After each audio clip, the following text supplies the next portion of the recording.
নমস্কার, আমি শ্রাবন্তী। আমার বং বাংলা ন্যারেটিভ চ্যানেলে তোমাদের সবাইকে স্বাগত। কেমন আছো সবাই? আশা করি আমার বন্ধুরা সবাই খুব ভালো আছো, সুস্থ আছো। নিম্নচাপের ফলে যে বৃষ্টি হচ্ছে এর দরুন কিন্তু হাঁসফাঁস করা চরম গরম থেকে অনেকটা স্বস্তি মিলেছে, তাই না? এই মনোরম বৃষ্টি স্নাত পরিবেশের সাথে ঘটনা না থাকলে কি চলে? তাই সেই কথা মাথায় রেখে আজকে তোমাদের জন্য দুটি ঘটনা নিয়ে চলে এসেছি। আশা করি তোমাদের ঘটনা দুটি ভালো লাগবে। আমার চ্যানেলটিকে সাবস্ক্রাইব করে আমার পাশে থেকো বন্ধুরা। তাহলে চলো সময় নষ্ট না করে চটপট শুনে ফেলা যাক আজকের ঘটনা। ঘুরে আসি ভয়ের দুনিয়ায়। আজকে সংগ্রহীত প্রথম ঘটনাটি যিনি লিখেছেন তিনি শ্যামা সরকার। যেভাবে লিখেছেন আমি সেভাবেই তোমাদের তুলে ধরছি। আমার ছোট পিসির বিয়ে হয়েছে মাছদিয়ার কাছে একটি গ্রামে। তা সে প্রায় বছর 20 আগের কথা। যেহেতু পিসিদের পর আমি একমাত্র মেয়ে বাড়িতে, এমনকি পিসিদেরও সবার ছেলে, মেয়ে নেই কারো, তাই আমার আদর একটু বেশি। আর এই ছোট পিসির সাথে আমার মনের টান অন্যদের তুলনায় বেশি থাকায় ছুটি পেলেই তাই পিসির বাড়ি ছুটে চলে যাই। পিসির একটি ছেলে আমার থেকে 6 বছরের ছোট। ওর নাম রিক। রিকের সাথে আমার দিদির থেকেও বন্ধু সম্পর্ক বেশি ছিল। একসাথে ঘুরে বেড়ানো, খাওয়া দাওয়া করা, মাছ ধরা, আম চুরি করা, একসাথে খেলা, আরো কত কি। তবে হঠাৎ করে এমন কিছু হবে আমরা কেউই আশা করতে পারিনি। গত বছর মার্চ মাসে আমরা জানতে পারি রিক ক্যান্সার আক্রান্ত। এর মাস 6 আগেই ওর একটা অপারেশন হয়েছিল। আর তারপর থেকে আর ছেলেটি সুস্থ হয়ে ওঠেনি। তারপর এবছর এপ্রিলের 11 তারিখে আমাদের সকলকে কাঁদিয়ে রিক আমাদের ছেড়ে চলে যায়। এই যে অপূরণীয় ক্ষতি হলো, পিসুকে কিছুতেই সান্ত্বনা দেওয়াই যাচ্ছিল না। সান্ত্বনা দেওয়ার কোনো ভাষাও ছিল না। ওর মৃত্যুর আগে থেকেই আমি ওখানে ছিলাম, তাই সবকিছু খুব কাছ থেকে দেখেছি। রিক বারবার আমায় বলতো, দিদি আমাকে বাঁচিয়ে দে না, আমি মরতে খুব ভয় পাই, আমার মরতে ইচ্ছে করছে না দিদি। এসব শুনে আমি আর পিসি কেউই নিজেকে ধরে রাখতে পারতাম না। এর থেকে বোঝাই যেত যে ও আমাদের সবার সাথেই থাকতে চায়, চলে যেতে চায় না। কিন্তু আমাদের হাতে তো কিছু থাকে না, আমাদের কিছু করারও ছিল না। এখন বর্তমানে আমি এখনো পিসির কাছেই আছি, তবে প্রায়ই কেমন সব অদ্ভুত জিনিস লক্ষ্য করছি। যেমন পিসি মশাইয়ের হঠাৎ করেই শোক একদম কমে গেছে, যেন নর্মাল কিছুই হয়নি। বাড়িতে রিকের সব প্রিয় খাবার রান্না করা হয়, টেবিলে ওর জন্য খাবার সুন্দর করে সাজিয়ে পিসি বসে থাকে। তারপর পুজো দেওয়া, সন্ধ্যা দেওয়া সব বন্ধ করে দিয়েছে হঠাৎ করে পিসি। কথাও খুব কম বলে। পিসি কিন্তু এমন ছিল না, জানেন। আমার নিজেরও মনে হয় সন্ধ্যার পর থেকেই বাড়ির পরিবেশ কেমন যেন পাল্টে যায়, শরীরটা ভারী হয়ে যায়। এমনকি রাতে আমি বিছানার পাশে কারো অস্তিত্ব টের পেয়েছি কয়েকদিন। রিক কি তবে ফিরে এলো? একদিন মোবাইলে টাইপ করছি, রাত প্রায় 9:30 মতো বাজে। মনে একটা ভয়ের আবহ তো সব সময়ই থাকে। দু একবার মনে হলো কেউ আমার নাম ধরে পিছন থেকে ডাক দিচ্ছে। কিন্তু পিছন দিকে তাকিয়ে এদিক ওদিক ঘুরেও কাউকে দেখতে পেলাম না। অনেকবার মনে ভাবি বাড়ি ফিরে যাব, কিন্তু পিসির কাছে বলতেও খারাপ লাগছে কিভাবে ওদের ছেড়ে এই সময় বাড়ি চলে যাব। কিন্তু এই পরিবেশ দিন দিন আরো বেড়ে উঠছে। এখনো একইভাবে পিসির বাড়িতে সন্ধ্যার পর গা ভারী হয়ে আসছে, কিন্তু কি করব, কি করা উচিত তা কিছুতেই ভেবে পাচ্ছি না। এই ছিল আজকের প্রথম ঘটনা। সত্যি প্রিয়জনদের মায়া কাটিয়ে চলে যাওয়া খুব কষ্টকর। রিকো তো চেয়েছিল বাবা মা দিদি সবার সাথে একসাথে হাসি খুশিভাবে জীবনটা কাটাতে, কিন্তু একটা অল্প বয়সী ছেলে অকালে প্রাণ হারিয়ে চলে গেল। তাই হয়তো মায়ার বাঁধন কিছুতেই কাটাতে পারছে না। কিন্তু বাড়িতে যে পরিবেশ সৃষ্টি হয়ে রয়েছে এই মুহূর্তে, আমার মনে হয় রিকদের বাড়িতে কিছু শান্তি সস্তানের ব্যবস্থা করা উচিত। রিকের আত্মার মুক্তি যাতে ঘটে তার ব্যবস্থা করা উচিত। তার কারণ শুনেছি যে আত্মা এরকমভাবে মায়ার বাঁধন কাটিয়ে যেতে না পারলেও, ঘুরে বেড়ালেও খুব কষ্ট পায় সেই আত্মা। তাই প্রিয়জনদের আত্মাকে এভাবে নিজেদের কাছে আটকে রাখার তো কোনো মানেই হয় না। তাই যদি পিসে মশাই রিকের উপস্থিতি অনুভব করেও, তাহলেও সেটা তো প্রকৃত উপস্থিতি নয়। রিকেরও হয়তো থাকতে কষ্ট হচ্ছে। তাই অবশ্যই পিসে মশাইয়ের উচিত রিকের আত্মার শান্তি প্রদান করা। যাই হোক, এবার চলে যাব আমাদের দ্বিতীয় ঘটনায়। মানুষের মনে কত কি চলে যা আমরা উপর থেকে দেখে কাউকে বুঝতেই পারি না, তাই না? দ্বিতীয় ঘটনাটি সেরকমই খানিকটা। চলো শুনে ফেলি দ্বিতীয় ঘটনাটি। আমি লেখকের লেখনী হুবহু তোমাদের সামনে তুলে ধরছি। বিয়েবাড়ির আনন্দ ছাপিয়ে আজ শোকের ছায়া। মাত্র 7 দিন হয় রিমা আর শোভনের বিয়ে হয়েছে। সেদিন শোভনের অফিসে প্রচন্ড কাজের চাপ। রিমাকে সে নামিয়ে দিয়ে এসেছে তার বাবার বাসায়।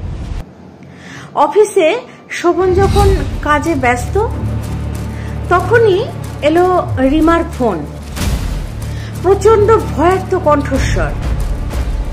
Hello Rima, hello hello. ওপাশ থেকে কান্না জড়ানো গলা। কি হয়েছে বলো, কাঁদছো কেন? রিমা ফোপাতে ফোপাতে যা বলল তার সারমর্ম হলো এই যে সে বাড়ি ফিরে কলিং বেল বাজালেও দরজা খোলা হয় না। শেষে নিজের কাছে থাকা চাবিটা দিয়ে দরজা খুলে শাশুড়িকে দেখতে না পেয়ে তন্ন তন্ন করে সারা বাড়ি খুঁজে বাথরুমে রক্তে ভেসে যাওয়া নিথর দেহ খুঁজে পায়। দ্রুত অ্যাম্বুলেন্সে খবর দিয়ে এখন সে মাকে নিয়ে হসপিটালে। ঘটনার আকস্মিকতায় শোভনকে ফোন দেওয়ার কথা তার মনে ছিল না। তৎক্ষণাৎ অফিস ফেলে শোভন ছুটে যায় হাসপাতালে। মা আর নেই। খুব কাঁদছে রিমা। ততক্ষণে রিমার বাবা মাও চলে এসেছে। শোভন কিন্তু কাঁদল না, পাথর হয়ে গেল। সে 3 বছর বয়সে বাবা মারা যাওয়ার পর মাই ছিলেন তার প্রধান ভরসাস্থল, প্রিয় বন্ধু। মাস কেটে গেলেও শোভন আর হাসে না, সুস্থ স্বাভাবিক হতে পারে না। রাতে খাবার সাজিয়ে ক্লান্ত রিমা ঘুমিয়ে যায় খাবার টেবিলে। সাইকিয়াট্রিস্টের পরামর্শে ঢাকার বাইরের এক পুরনো বিশাল বাড়িতে শহরের কোলাহল থেকে দূরে রিমা ওর স্বামীকে নিয়ে আসে। বাড়িটা শোভনের বাবার সম্পত্তি, কিন্তু বহু বছর অব্যবহৃত থাকলেও একজন কেয়ারটেকার আছেন। শোভনের মা প্রতি মাসে তাকে টাকা পাঠাতেন। গাছে ঢাকা উঠান, লাল ইটের ছাদ, বাড়ির নাম ফলকটা এখনো জ্বলজ্বল করছে, ছায়া সুনিবিড়। আসলেই ছায়ায় ঘেরা, মায়ায় ঘেরা বাড়িটা। বলা চলে বিশাল ফটকে ঘেরা প্রায় রাজপ্রাসাদ। এখানেই শুরু হয়েছিল শোভনের বাবা মায়ের প্রথম সংসার। বাবার মৃত্যুর পর মা ছেড়ে গিয়েছিলেন এই বাড়ি। ভালোবাসার মানুষের এত স্মৃতির মাঝে উনি থাকতে পারেননি, আর সেই বাড়িতেই মায়ের স্মৃতি ভুলতে এখন এসেছে শোভন। প্রথম কিছুদিন মোটামুটি ভালোই কাটলো। এক রাতে শোভন হঠাৎ ঘুম ভেঙে দেখে রিমা আয়নার সামনে দাঁড়িয়ে কথা বলছে কার সাথে যেন। জিজ্ঞাসা করাতে আমতা আমতা করে সে বলে, মা মা এসেছিল। মানে? ও বাদ দাও, কিছু না বলে শোভনের কাঁধ খামচে ধরে রিমা বলে ওঠে, জানো শোভন, মা বলছে ওনার একা থাকতে ভয় লাগে খুব। কি বলছো তুমি? শোভনের চোখ হঠাৎ জ্বলে ওঠে। শোভনের কথাবার্তা এই কদিনে যেন আরো বদলে গেছে। চোখে মুখে অদ্ভুত ক্লান্তি। যে ওষুধ শোভন খাচ্ছে, ওষুধ কি কাজ করছে না? এখন সে ঘন্টার পর ঘন্টা আয়নার সামনে দাঁড়িয়ে থাকে মাকে দেখার আশায়। এক রাতে দেখতেও পায় তার প্রাণপ্রিয় মাকে। সেই রাতে প্রচন্ড বৃষ্টি নামে, বিদ্যুৎ চমকাচ্ছে। শোভন দৌড়ে উঠে যায় বাড়ির ছাদে। তার মুখে তখন এক অদ্ভুত ঠান্ডা হাসি। কিছুক্ষণ পর বৃষ্টির পানিতে ভেসে যেতে থাকে শোভনের থেতলে যাওয়া শরীরটার রক্ত। মানসিক ভারসাম্যহীন ব্যক্তির আত্মহত্যা, স্ত্রীর আর্তনাদ, কেয়ারটেকারের জবানবন্দি, সবকিছু মিলিয়ে পুলিশের দায় নেই ব্যাপারটা ইনভেস্টিগেশনের। এর কিছুদিন পরের ঘটনা। কফি শপে বসে আছে রিমা আর সাইকিয়াট্রিস্ট মিস্টার আহমেদের সাথে। গলা ঝুঁকিয়ে রিমা ওনাকে বলল, সব ঠিক মতো হয়েছে। ওই বুড়ির বাথরুমের দরজার সামনে মেঝেতে সাবান মাখিয়ে চলে এসেছিলাম। কতক্ষণ রক্তে ভেসে কাতরাতে কাতরাতে মরেছে কে জানে। তবে জানো তো, সবাই আসার আগেই পরিষ্কার করে ফেলেছিলাম ন্যাকড়া ভিজিয়ে, শুধু ওই রক্তের দাগ ছাড়া। আর ওই মেয়ে মেয়ে করা ওই বলদটা, ও তো আগেই অর্ধেক মারা গিয়েছিল। তার সাথে তোমার হ্যালুসিনেশনের ইন্ডিউসিং ওষুধ। আর কি লাগে বলো? এবার প্রপার্টি আমার, ওসব দাবি করার আর কেউ নেই। তাছাড়া উকিলের সাথে পরামর্শ করেও পজিটিভ রেজাল্ট পেয়েছি। এবার তুমি যত তাড়াতাড়ি সম্ভব বাড়িটা প্রমোটারকে দেওয়ার ব্যবস্থা করো। অত বড় বাড়ি, বিশাল এরিয়া, প্রচুর প্রচুর টাকা পাবো। আর সাথে ঢাকার ফ্ল্যাট তো আছেই।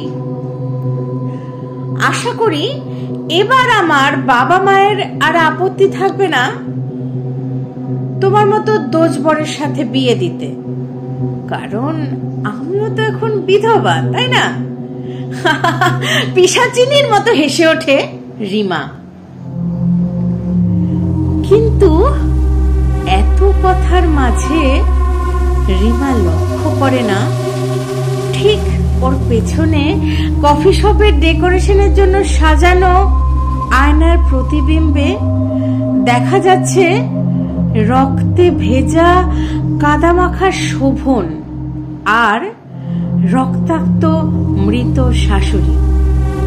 দুজনেই দাঁড়িয়ে আছে ছায়া সুনিবিড়ের সামনে, মুখে ক্রূর হাসি। তো এই অদ্ভুত ঘটনাটি ছিল আমাদের দ্বিতীয় ঘটনা। সত্যি মানুষ কতটা নিষ্ঠুর হতে পারে, তাই না? শুধুমাত্র সম্পত্তির লোভে দুজন জলজ্যান্ত মানুষকে কিভাবে পৃথিবী থেকে সরিয়ে দিতে পারলো। জানি না এর ফল কতটা ভুগবে রিমা বা কতটা কষ্ট ও পাবে পরবর্তীতে, তবে আমি সবসময় মনে করি কর্মফল এ জীবনই ভোগ করতে হয়। যে অন্যায় রিমা ওর শাশুড়ি মা এবং স্বামীর সাথে করেছে, যার কোনো শাস্তি কি পর্যাপ্ত হয়? আমার মনে হয় না। আর যদি সত্যি সত্যি রিমা ওর বিবাহিত জীবনে সুখী না থাকতো, যদি ও অন্য কাউকে ভালোবেসে থাকতেই পারে, এটা হতেই পারে, কিন্তু তার সমাধান দুজন মানুষকে পৃথিবী থেকে সরিয়ে দেওয়া নয়। ও ওর বাবা মার সাথে কথা বলতে পারতো, এই বিয়েটা না করতে পারতো, অন্যভাবে এই বিয়ের বন্ধন থেকে বেরিয়ে আসতে পারতো। অনেক কিছু উপায় হয়তো ছিল, কিন্তু এখানে আসলে লোভ শব্দটা চলে এসেছে। লোভ শব্দটা বেশি প্রায়োরিটি পেয়ে গেছে, তাই হয়তো রিমার স্বামী এবং শাশুড়ি মায়ের এই পরিণতি। আমি জানি না রিমা ওর পরবর্তী যে প্রকল্প রয়েছে, মানে ছায়া সুনিবিড় বিক্রি করে দেওয়া, যাবতীয় যা সম্পত্তি আছে সেগুলো বিক্রি করে দেওয়া, কতটা সফল হবে সে ব্যাপারে যথেষ্ট সন্দেহ আছে। তার কারণ স্বাভাবিক, শোভন ও তার মায়ের আত্মার তো মুক্তি হয়নি, তার কিছু না কিছু বিচার নিশ্চয়ই হবে। তোমাদের কেমন লাগলো আজকের দুটি ঘটনা আমাকে কমেন্ট করে জানাতে ভুলো না। আমার ঘটনা পাঠ যদি তোমাদের ভালো লাগে তাহলে লাইক, কমেন্ট আর শেয়ার করতে ভুলো না। তোমরাও আমাকে তোমাদের ঝুলিতে থাকা ঘটনা পাঠিয়ে দিতে পারো। ডেসক্রিপশন বক্সে আমার ইমেল আইডি দেওয়া আছে, rupkatha2008@gmail.com। সেই সব দারুণ ঘটনাগুলি আমি তোমাদের সবার সাথে একসাথে শেয়ার করে নেব। আর সোমবার আর শুক্রবার সন্ধে 6টা মানে বং বাংলা ন্যারেটিভসের তরফ থেকে দারুণ কিছু ঘটনা তোমাদের কাছে আসতেই থাকে। তাই সেই সব ঘটনার সাক্ষী থাকতে হলে আমার চ্যানেলটিকে সাবস্ক্রাইব করে আমার পাশে থেকো বন্ধুরা। আজ তাহলে এই পর্যন্তই। আবার আরেকটি দারুণ ঘটনা নিয়ে চলে আসবো আগামী দিন। ধন্যবাদ।